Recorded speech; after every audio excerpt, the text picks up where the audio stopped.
Next to this quarry, a group called the Quarrymen performed at a village fete. There are no plaques or signposts, but at the side of this picturesque quarry is one of the most significant sites in the whole history of rock and roll, because in this ground here, is where Paul McCartney first saw John Lennon perform with the Quarrymen, where they first got together. And from here, the whole history of rock and roll was to change. And Liverpool was to become the rocking city, create a type of rock and roll, and take it right back to the home of rock and roll in America. I'm here at St. Peter's Village Hall, just a short walk away from the village fete where the Quarrymen played, about 20 yards from the gravestone of a certain Eleanor Rigby. And in this very room, rock and roll was redefined when Paul sat down to chat with John, and John started playing some chords on his guitar, and Paul started writing out some lyrics for him, and the two of them began to chat, realized that they had a closeness between them almost straight away, and as a result, the huge explosion and exciting new rock and roll hit the world in the 60s, and it was all born in this very room. The two of them got together, met, were kindred spirits, and soon after, one of John's friends went up to Paul and said, "John wants you to join the group." In the Liverpool home where he lived with his aunt and uncle, John Lennon dreamed of becoming a rock star like Elvis Presley. Just down the road lived Paul McCartney, whose father once played in a ragtime band. George Harrison, who lived in this house and rode the bus to school every day with Paul, idolized guitarist Duane Eddy. Growing up near the city's docks, Ringo Starr played drums with Liverpool's biggest rock band, the Hurricanes, until he met the Beatles in Hamburg, Germany.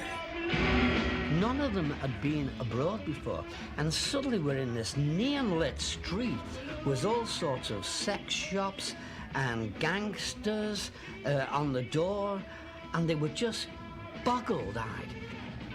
They served their musical apprenticeship in Hamburg. They worked sometimes from 6 o'clock at night till 3 o'clock in the morning. And they exploded on stage. The bouncers thought, oh my God, there's a fight. And it wasn't, it was the explosion of the Beatles. And then we went back to Liverpool and got quite a few bookings. You know, they all thought we were German. You know, we billed us from Hamburg, and they all said, you speak good English. You know? And Brian suggested that we just sort of wore ordinary suits. So we just got what we thought were quite good suits and just got rid of the leather gear. Bands like ourselves and the Beatles and the Big Three and the Searchers and everyone, we all tried to be unique and play our own type of music, what we liked, and tried to get our own sound. And because we all were resident at the Cavern Club, it was that was the place to come and see all the bands. It wasn't just the music when you went to see the Beatles. You knew you were going to come out on a high, an absolute high. This is Matthew Street. This is where the Cavern Club was a really raving place in the 60s. Started off as a trad jazz club, and then the swinging blue jeans made the place very popular with the blue jeans night out, and then the Beatles started to play here, and all the other groups like the Searchers and Jerry and the Pacemakers, and this is where the Cavern was. People ask me about the Cavern, and I always tell them that it was sweaty, it smelt, but to me it was the best rock and roll place that ever was, you know. And in the early 60s, it was a place where kids could rock and roll and have fun without anybody getting on their backs. And it was a tremendous atmosphere, and I don't know why, but I always thought that the Beatles sounded better at the Cavern than anywhere. You know, they were a lot more ballsy than the records. Brian Epstein, when he went down to the Cavern, which is, Brian hung out in a completely different world. He was rich. He had a successful family, successful furniture business that had a small record store in it, which is how people kept coming in and saying, hey, have you got that record of the Beatles and Tony Sheridan, that My Bonnie Lies Over the... Have you got that record? And after, like, the 40th time of kids coming in asking for the record, he said, well, you know, maybe I better get this record. And he started the record in, he sold it out, he got another 1,000, he sold that out, and he said, well, who are these kids? And they said, well, they're playing at this place called the Cavern. Why don't you go down and check them out? The Beatles were then just four lads on that rather dimly lit stage. I was immediately struck by their music, their beat, and their sense of humour actually on stage. And even afterwards, when I met them, I was struck again by their personal charm. And it was there that really it all started. We do like the fans and enjoy reading the publicity about us, but from time to time you don't realise that it's actually about yourself. And once when the boys came for me, they popped in to see me mum and my dad, you know. We had to go out the back because, you know, there's 20 or 30 outside. And they wouldn't believe me, mother, you know, they'd knock in saying, can we have their autographs? The Beatles came down themselves about 2:30 in the morning, 3 o'clock, and they were talking to us and signing autographs, and then they went away, and then we sort of all sat down, and some of the lazy ones sort of fell asleep, but the rest of us just kept awake on coffee and dreams of the Beatles.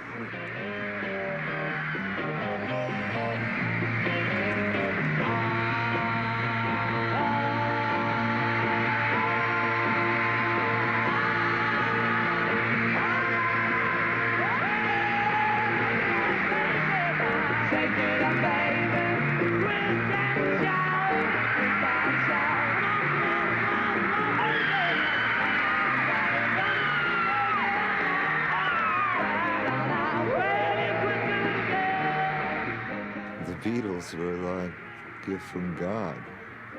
I was just at the perfect age for that. 14. Gave us all an identity.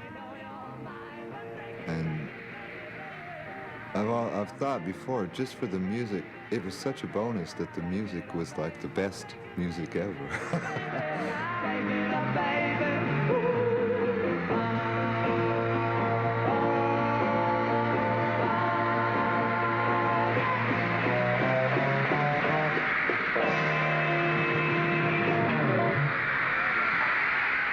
I was Beatles all the way, man. I was my bedroom wall was in fact completely covered. The walls, ceilings, doors, any Beatle pictures were stuck on my wall.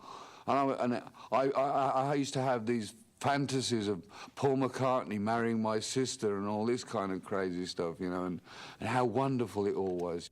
You're going over to the States early in the new year, and you're going to top the bill on the Ed Sullivan Coast to Coast show. John, so far, all British pop stars have not made a tremendous impact on the States. How do you think you're going to fare?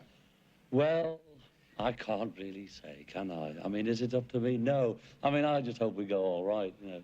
Are you going to vary your act at all for the American audience? No, I mean, we haven't really got an act, so we'll just do what we do.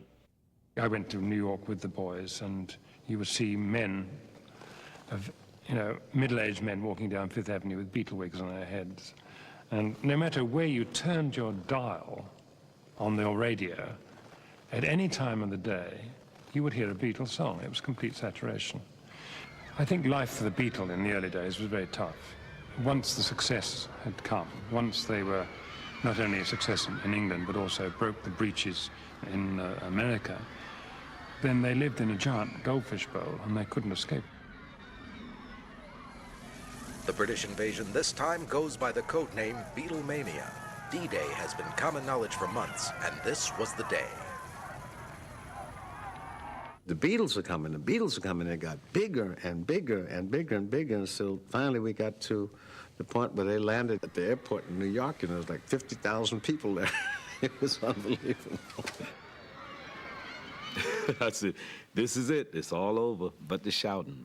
We had never seen an airport that you couldn't get to because of kids standing out there screaming. We'd never seen kids fainting like that at concerts. We never heard screams like that you couldn't even hear the music while the guys and you knew they were playing. We knew that there was a problem, and it just landed. I knew that they were different, and I knew that their voices blended together, and I knew they had a great talent. And I knew they were going to be big, and I hated them for that. what do you think of the comment that you're nothing but a bunch of British Elvis Presley? Oh, it's not true. It's not true. Are you going to get a haircut while you're here? Nope, no thanks. I had one yesterday. That's no lie. It's true. I remember I came downstairs one day, I combed my hair down, a Beatle haircut. My father laughed. He thought that was so funny. And then when he realized that I wasn't going to comb it back again, he got really pissed off.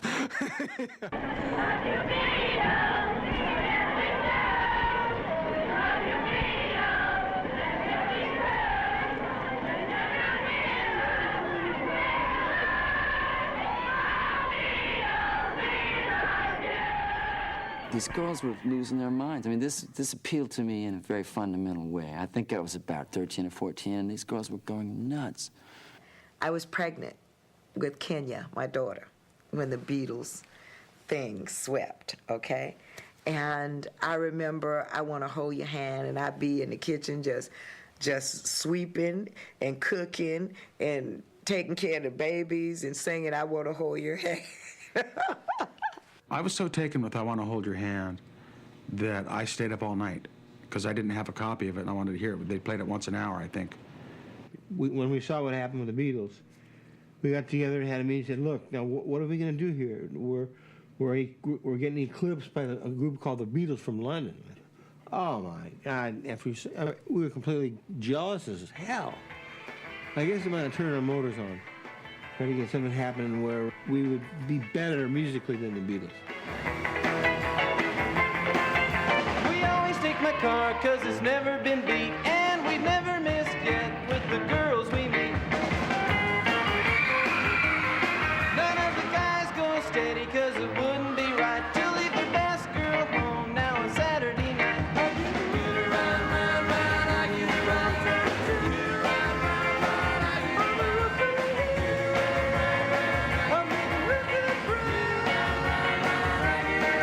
get around.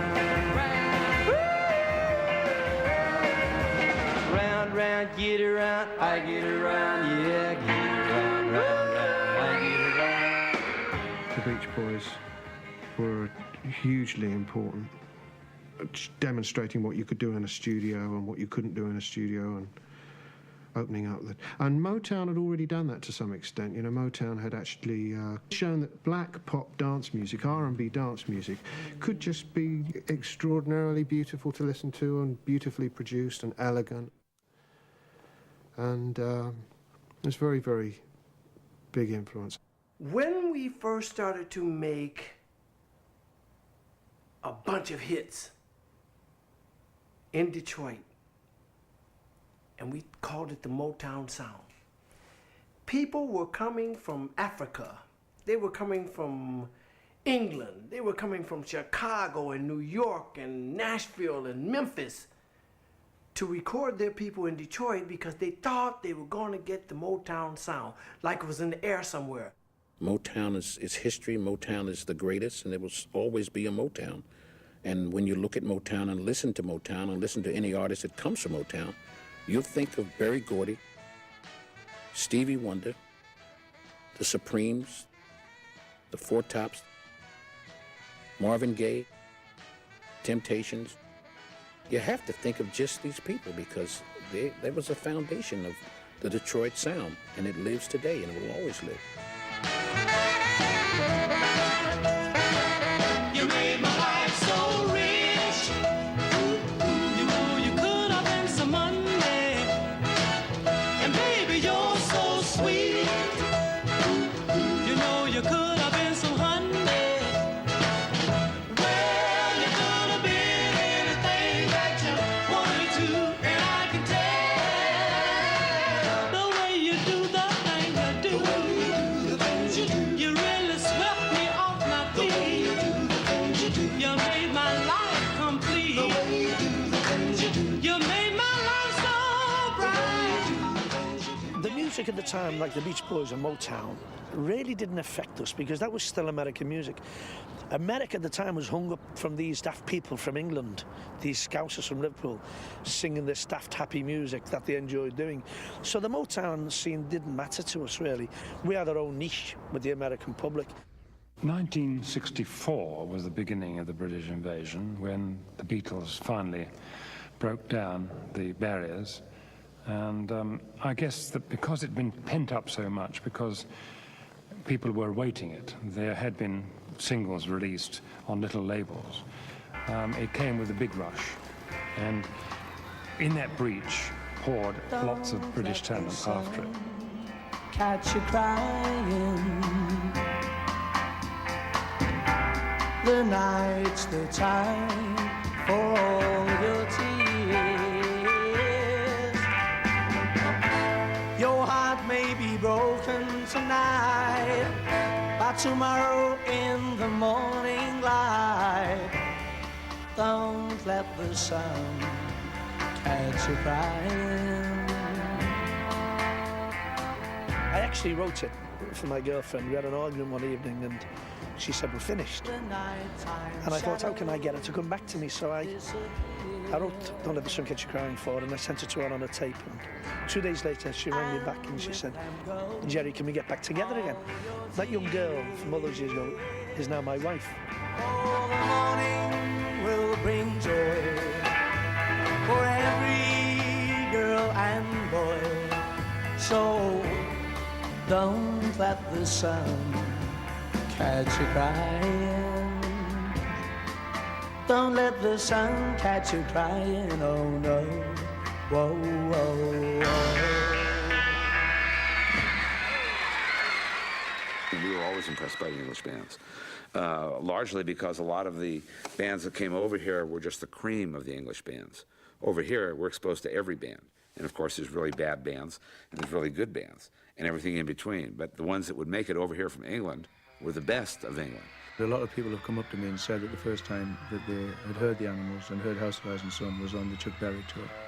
When we met Chuck Berry, he was instrumental in making the Animals really successful in America. They cold rising sun, and it's been the ruin of many old boys.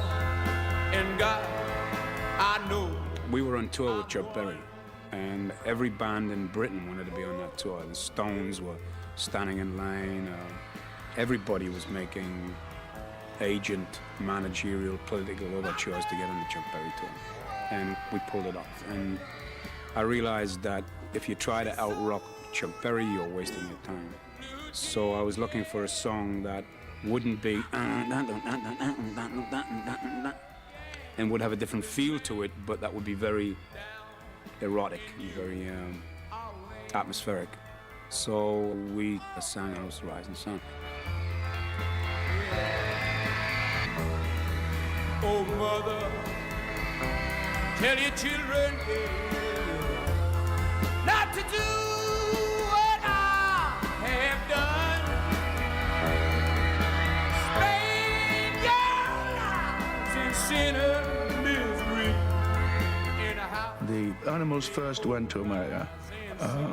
We flew into Kennedy Airport, and the pilot told the passengers that we had to be taken to a separate part of the airport because the fans were mobbing, security guards were creating mayhem at reception. And then we were hustled into a car, taken to an airport building. We stood behind, and there was a press conference with loads of chaps with cameras and notebooks all sitting there very noisily. And then they asked us to go onto the stage, and they said, do something, Animals, do something, roar, growl. And all of a sudden we're standing in front, you know, like animals in a zoo being told to perform. And then we were hustled through customs, and they thought it would be a great exercise to be filmed going into New York, and they'd got all these British sports cars back, and we had to sit perched, you know, very precariously on the back of these sports cars, and we're driven all the way from Kennedy Airport into the center of Manhattan, waving at non-existent crowds. And we were opening at the Paramount Theater in New York, and we did 50 shows in 10 days. There was a great sense of brotherhood, great sense of, hey, we're all in this together, and let's go to America and kick ass, you know.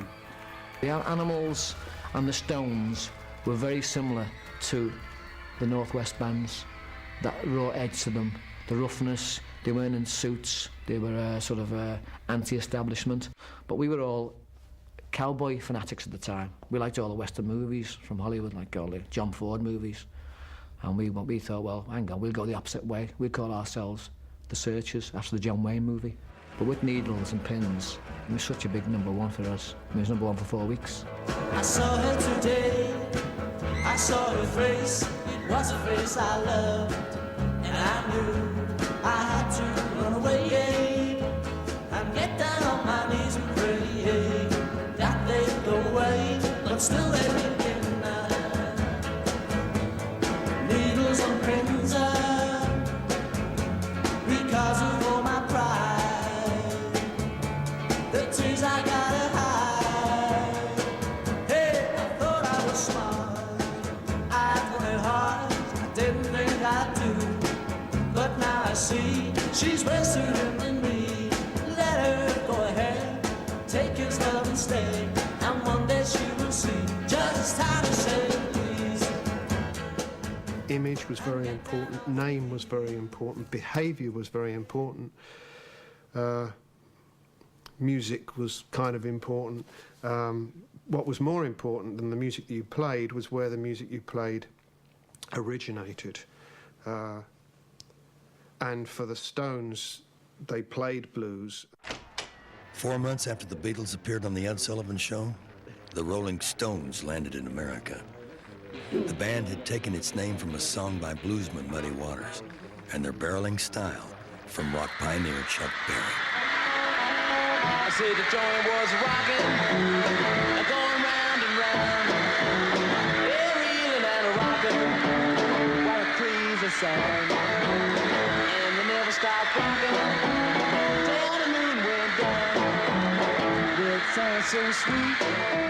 The British were going straight to the sources, man. Willie Dixon, you know, Chuck Berry. Well, they were going right straight where it came from. And they hit it hard, you know, because they knew that's the Delta blues and everything else. They knew exactly what the sources were because they were students of American music, and much more so than American musicians were. They gave everybody a run for their money.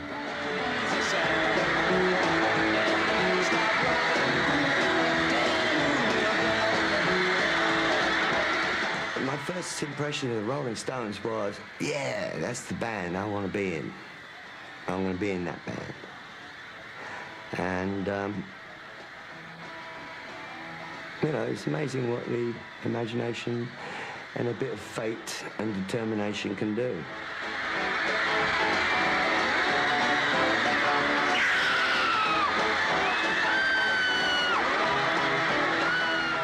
The first tour was tough.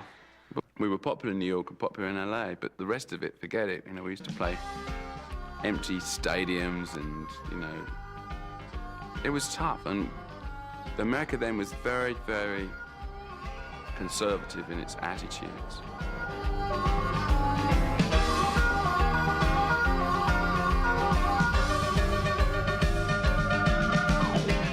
We had a little motel with a swimming pool. It was right next to a freeway. Obviously, some outraged southern couple had driven by and seen these long-haired people with no bras on around the swimming pool. 5 minutes later, wee, wee, wee, wee, wee, up come the state troopers, good old redneck boys, and, you know, to arrest these chicks for topless bathing. And then they're like, what a... What? Yeah, so they're taken aback. We don't understand why we're supposed to be arrested anyway, because we're not... I'm sorry I left the bra in London, right? Why do you like the Rolling Stones? Because Keith is beautiful, and they're great, and because they're so ugly that they're appealing. I think the greatest, they dress different, and the best things that ever happens in the United States. We could see where we had an audience, where we did have an audience, we went down really well, and they loved it. So we could see where we were going to get, and we had supporters, we had disc jockeys that liked our records and so on. But anyway, we knew we'd have to come back and do it again and again and again and again and again.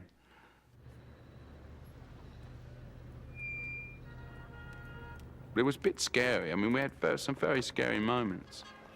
I remember one moment that scared me very much. We were in a limo coming to a gig, and the whole thing was just engulfed with, like, people just all over the limo. And I thought, no one's coming here. We're just going to stuck in this limo. What's actually going to happen? The Rolling Stones had a big influence on everybody as to what to do and what not to do. You know, they're the best example of doing the right thing and then doing the wrong thing, you know. The Beatles were the good boys and the Stones were the bad boys. And I think being the bad boys may have been more fun, and I think the Beatles may have been jealous of that. Beatles and the Stones were always friends, but they were also rivals. And the Stones were kind of upstarts in a way. They came almost, but a little bit later than the Beatles. And I guess the Stones were the image that the mothers didn't want, where the Beatles became the image that the mothers did want. So in a way that worked against the Beatles, who they really wanted to be as rough and tough as the Stones. I woke up in the middle of the night, put it down to maybe a minute of da, da, da, da, da, da, I can't get no satisfaction. And woke up the next morning and looked at my cassette machine and seen that it's gone from the beginning of the tape to the end. Now, I don't remember doing any of this. What people said about it was that the lyrics were kind of very direct. I just wrote what I felt, really.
Better rock and roll type people than the Beatles or the Stones. And what happened, the Beatles made it, and Jerry and the Pacemakers made it, and the Searchers made it, and Billy J. Kramer and the Dakotas made it, and there were no bands left. They'd all become stars and gone to London, and they were touring in the big buildings, so the only club band left, basically, the best of what was left, was Herman's Hermits.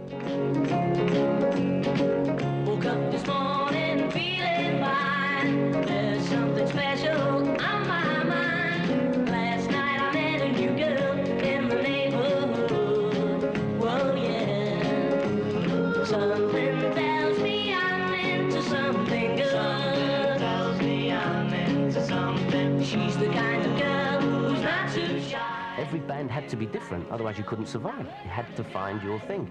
And Herman's Hermits chose to go the pop sound. I couldn't write songs like John Lennon or Paul McCartney. I looked silly wearing the leather clothes. You know, I didn't look like a Gene Vincent type character. And I wasn't part of a band, so we chose to be like a pop band. We went, let's do good romantic songs. Let's make records like old movies where everyone lives happily ever after. I asked to see her and she told me I could. Something tells me I'm into something good. Something tells me I'm into something. Something tells me I'm... I had become friendly with Paul McCartney and had heard this song that he'd written called World Without Love, which the Beatles had apparently declined to do. But I'd heard it and thought that it was a song Gordon and I could probably sing reasonably well. And so I asked Paul, I said, you know, we've got this record contract now, we're going to go and cut some songs. Could you finish that song? Because it was unfinished, it didn't have a bridge. And he finished it, wrote the bridge. And we went and recorded it. Fortunately, it was a big hit.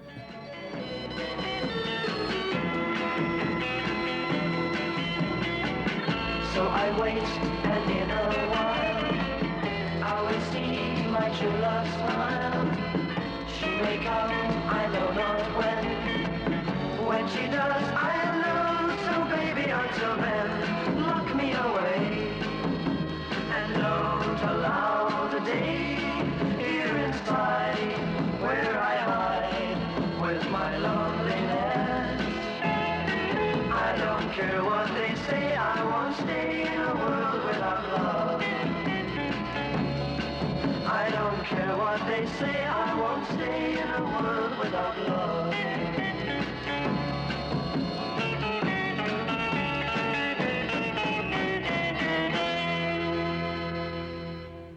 It really wasn't until the Beatles and the whole English invasion that I became just a crazed Anglophile and would pick up anything I could about English bands, particularly ones that weren't even available in the States. But it was always English music for me. That was the turning point.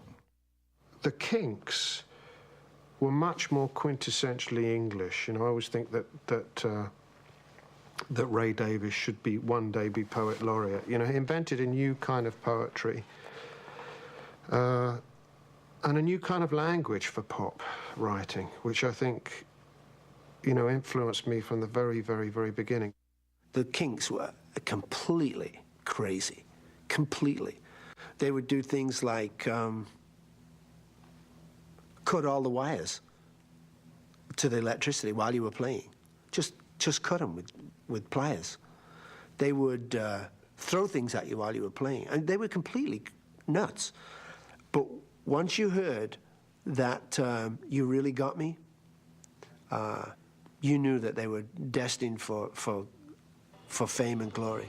Girl, you really got me going. You got me so I don't know what I'm doing now. Yeah, you really got me now. You got me so I can't sleep at night. Yeah, you really got me now. You got me so I don't know what I'm doing now. Oh yeah, you really got me now. You got me so. London was the known center of the universe as far as the 60s were concerned. And I'm not saying that in a conceited manner at all. It's where the fashion was emanating from. Politics were unfolding. Carnaby Street was for the kids coming in on the tube, you know, to think they were buying what Londoners were buying. If Eric Clapton wore a suit, you know, with wide lapels, like a Georgian suit, it very quickly appeared in Carnaby Street. I mean, it really was all the Carnaby Street thing, fantastic clubs. It's a memory that you don't have to sort of romanticize. It was very, very real.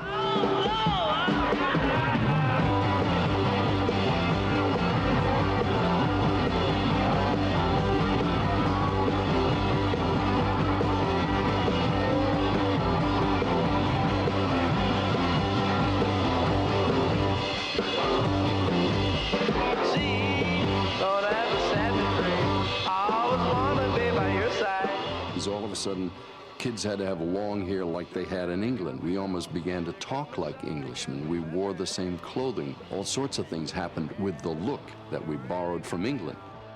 We took how we looked and we took fashion and all that stuff very seriously. I remember thinking a lot about that, how I would have to look.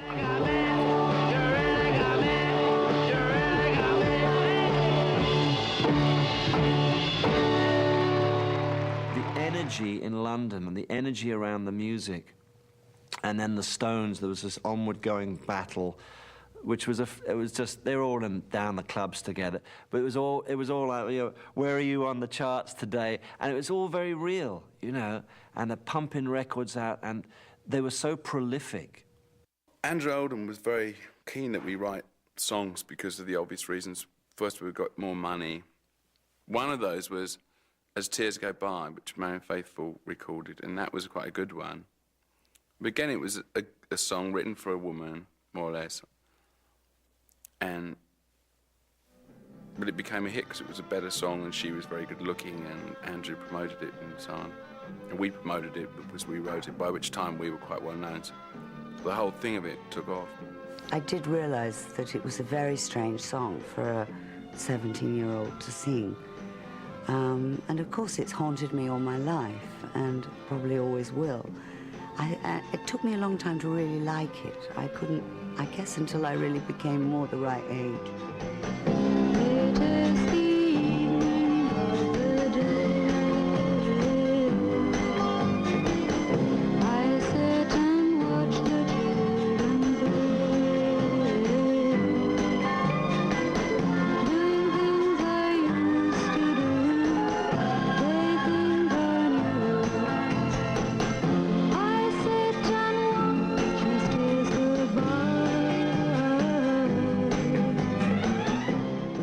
Were shaking, my knees were knocking together, which of course was incredibly charming, I suppose, for the audience to see this beautiful little blonde angelic creature shaking with fear, listening to people judging as tears go by.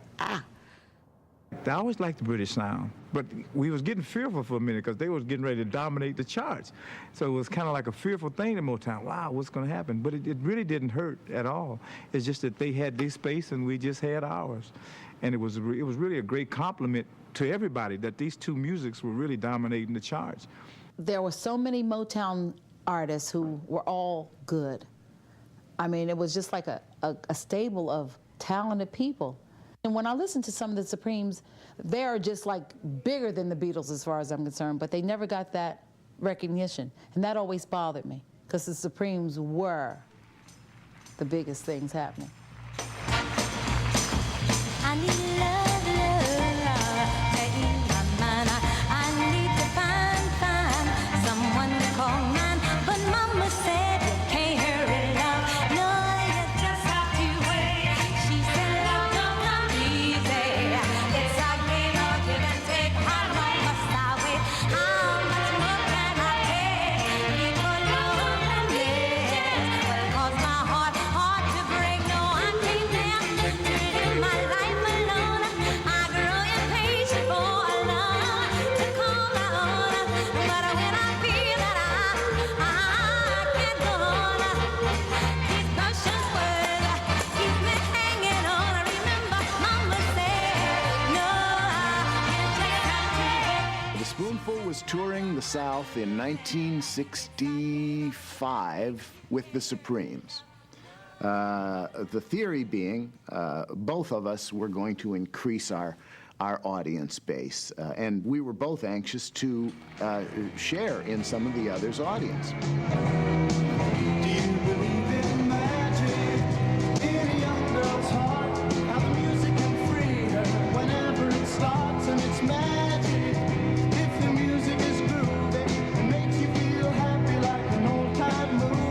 I'll tell you about the magic and the free your soul, but it's like trying to tell a stranger about a rock and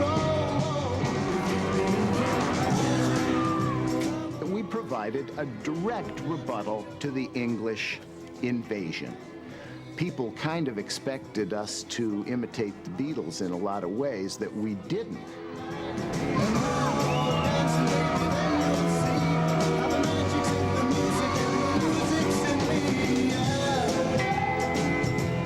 What happened to America in this crisis of confidence when the Beatles and Freddie and the Dreamers even were wiping out American bands? Well, America looked at the situation, assessed it, and within a very short time, by the end of '65, it was back in business. I was feeling so bad.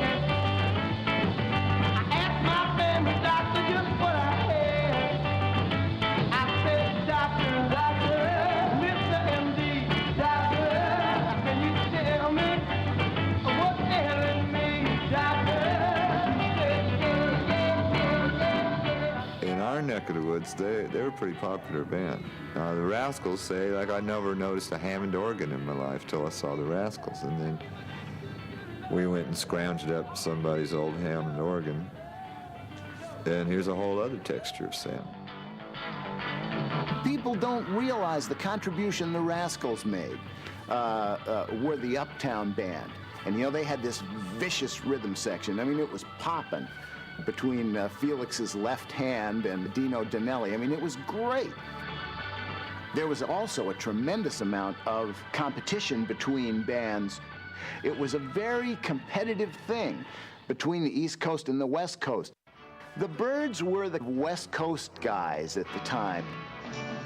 We became this very free, unstructured act on stage and did what we pleased, and built around a real song-oriented show. And the vocals were great. Gene Clark was a fine lead singer, and McGuinn and Crosby, and we were really turning into a pretty decent band. It was starting to sound real musical. What time to build up, what time to break down, what time to dance, what time to mourn, what time to cast away stones, what time to gather stones together. But we couldn't turn down a trip to England because that was where the Beatles and the Stones came from, and we thought there might be something in the water over there that made you sound better. We didn't know what it was, but we wanted to go over there. So we went over there, and our unscrupulous promoter had billed us as America's answer to the Beatles. I mean, the Byrds were not in the Beatles class ever, you know. We became a good band, you know, and we had a lot of good ideas, but we were not the America's answer to bug spray, let alone the Beatles. To everything, turn, turn, turn. There is a season, turn, turn, turn. And a time to every purpose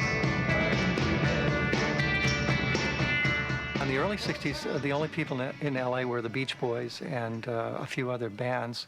And then once we started out there, then a lot of the bands started coming out to LA. It seemed like the Byrds kind of were a catalyst for that music scene to develop into more of an alternative area. I always dropped on my head as I was, when I was 3 years old. Someone was throwing me in the air and catching me, and they called his name, and I looked the other way, and I went, So I've heard harmony ever since. When I hear a melody, I hear harmony to it. It's strange. I mean, John arranged everything that the Mamas and the Papas ever did. He was the vocal arranger from heaven, you know. I mean, he just had a great, great magical touch.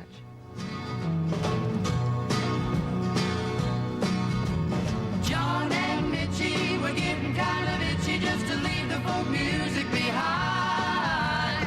Saul and Denny working for a penny, trying to get a fish on the line. In a coffee house, Sebastian sat, and after every number they had that. Quinn and McGuire's just to get. Creek Alley was just all of our friends who were in California and who were there and here and there, and what they were doing, what was going on.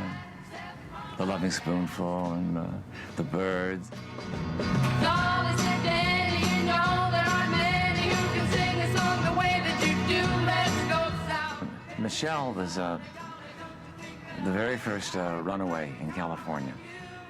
She was the atypical California girl that Brian Wilson wrote his song about, California Girls. She was absolutely ravishingly beautiful, and had long blonde hair, and didn't wear shoes, and had beads, and had run away, and she was 16 years old. A real delight. When Cass was a sophomore, planned to go to Swarthmore, but she changed her mind one day. Standing on the turnpike, thumb out to hitchhike, take her to New York right away. When Jenny met Cass, he gave a love bomb, called John and Saul, and that was the mud swamp. Quinn and McGuire couldn't get no higher, but that's what they were aiming at. I mean, Denny had one of those beautiful voices I'd ever heard. So Denny and Michelle and I started singing together. High jumps, low slumps, big bumps, don't you work as hard as you play. We started to sing as a trio. And everywhere we went, he was always on the phone with this girl that he was talking to. Constantly, everywhere we went, every city we went to, he was on the phone with this girl named Cass. And we said, so who's this chick? Is she your girlfriend? And everybody's getting back except Mama Cass. decided that we were going to really keep everything in the song factual. We weren't going to take any liberties, you know. And John is a very, very clever writer, you know, and the whole song was completed in about 3 hours. Keeping out the east. Love is good vibrations and our imaginations can go on indefinitely. And California dreaming is becoming a reality. From LA to London, rock was now a truly international phenomenon. And back in England, new bands were busy developing a cocky edge. They were led by The Who and Pete Townsend, who made a ritual out of demolishing his electric guitar on stage. You have to remember that The Who broke, you know, a full year and a half, really, after the Stones and the Beatles had broken, maybe more than that. And by that time, we were allowed to be angry. You know, the Stones and the Beatles had broken enough rules. So our anger wasn't all our own anger. Our anger was, you know, a reflection of the anger that we felt from people in the audience.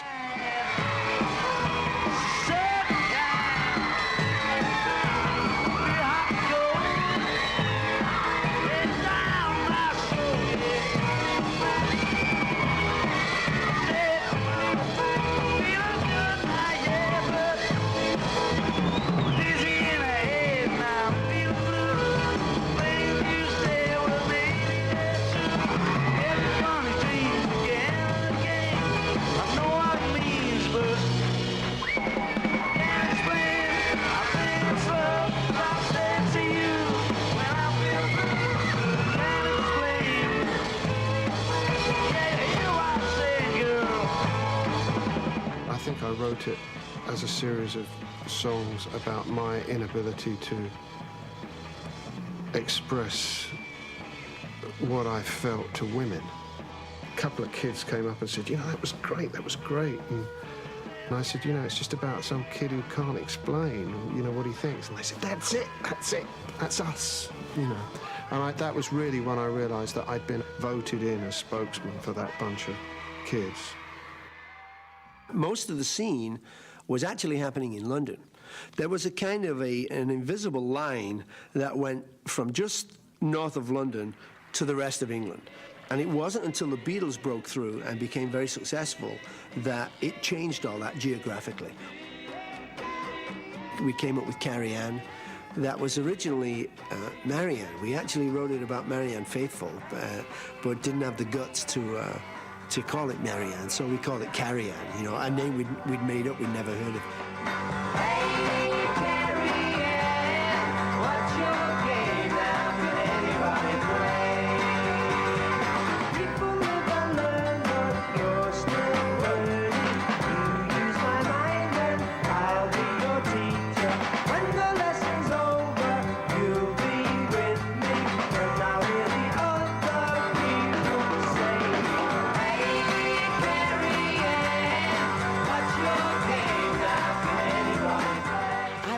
When it came out, I wondered if it was written for me, but I sort of brushed it aside, like I always have done, really. Oh, no, of course it wouldn't have been. Carrie Ann, Carrie Ann.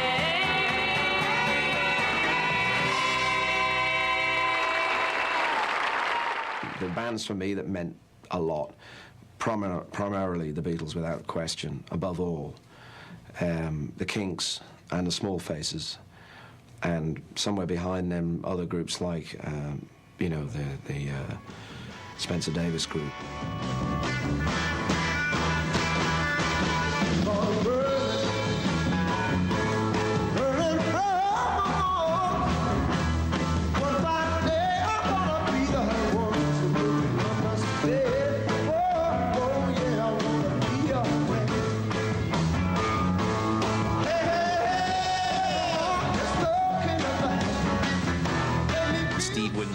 Was now known as this child prodigy, a title that he didn't take to very kindly, I can assure you. You know, he didn't like it. He wanted to be a musician. He wanted to be one of the boys.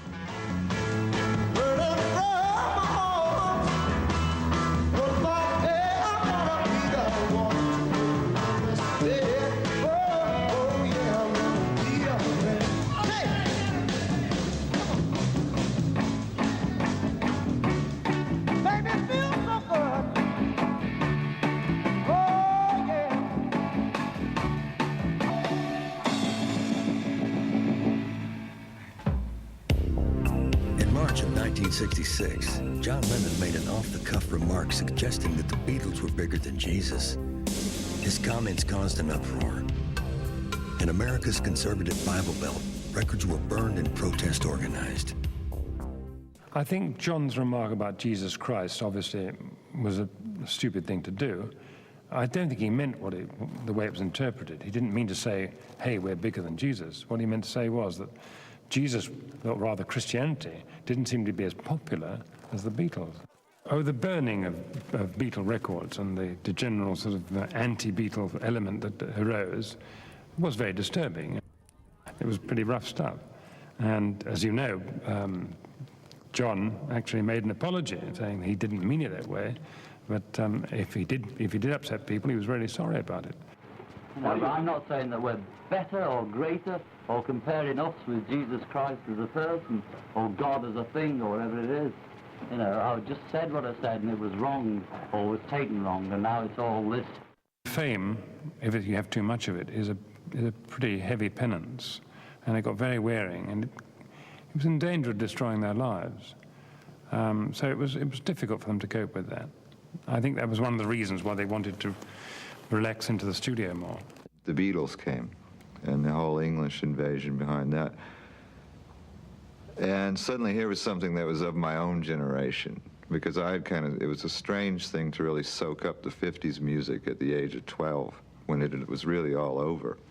It was just great. It was really exciting and fresh and interesting, and they were very good. It's really musical, and they're funny. And, yeah, what can you say about the Beatles? They really transformed popular music. That's something that I guess we've taken from the Beatles, this thing of never trying to repeat yourself, always keep moving.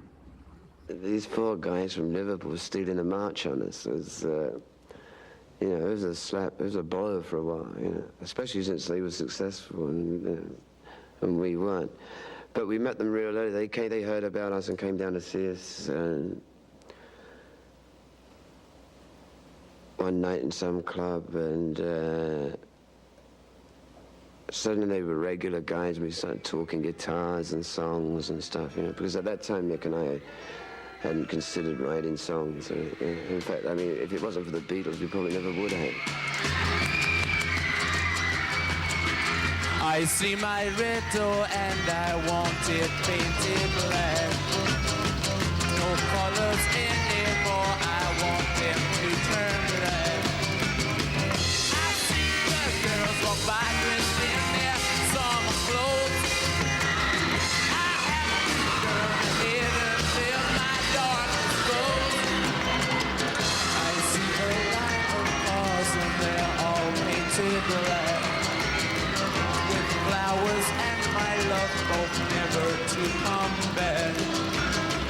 I see people turn their heads. British invasion was the biggest impact on, you know, stuff that was coming out of England, the Animals and the Stones and the Beatles. And then I went back and discovered a lot of the blues roots and the soul roots and the original records.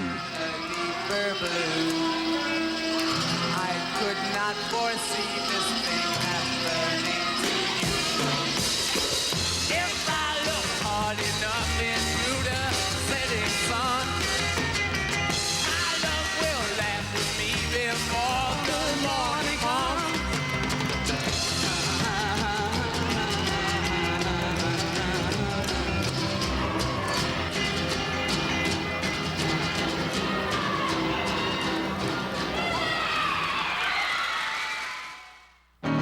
Just let me hear some of that rock and roll music.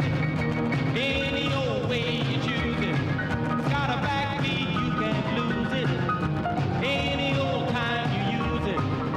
It's gotta be rock and roll music. If you wanna dance with me.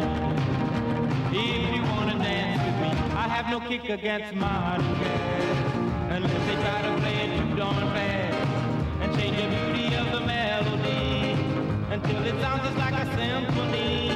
That's why I go for that rock and roll music. Any old way you choose it.